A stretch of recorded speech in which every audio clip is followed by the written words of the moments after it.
Hello guys, আজকে আমরা এই মেশিনে নিউ ইয়ার মেশিনে আমরা কিছু ব্রেন রট দিব। প্রথমে আমি দিয়ে দিলাম নটি নটি সাহুর। এবারে কি হয়ে গেল। এখন এটা হলো নতুন ইভেন্ট 26 ইভেন্ট 9 8 7 6 5 4 3 2 1 স্পন হয়ে গেছে ব্রেন রট। আর কি শেষ, আমার লাগ খুবই খারাপ। এটা হলো তুতিনি স্ট্রিম্পিনি। যাই হোক, এর উপর মিউটেশন লাগুক, তারপর আমি নেব।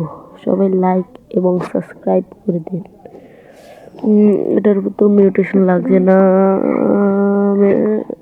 মিউটেশন লেগে নিক, আমি ওয়েট করি কতক্ষণ। আমার লাগ খুবই খারাপ। এটা সবচেয়ে ফালতু ব্রেন রট। মিউটেশন লেগে গেছে, এখন আমি নিয়ে নিলাম। এটা 1.5 মিলিয়ন দিচ্ছে ওকে। এটা খুবই ফালতু। ওটার থেকে আরও আছে সিক্রেট, আমার কাছে আগের একটা। তো কেমন লাগলো ভিডিওটা? যদি ভালো লাগে থাকে লাইক এবং সাবস্ক্রাইব করে দিও। তাহলে আমার 21টা সাবস্ক্রাইব, তাহলে আমাকে আরও সাহায্য করো। তবে গুড বাই।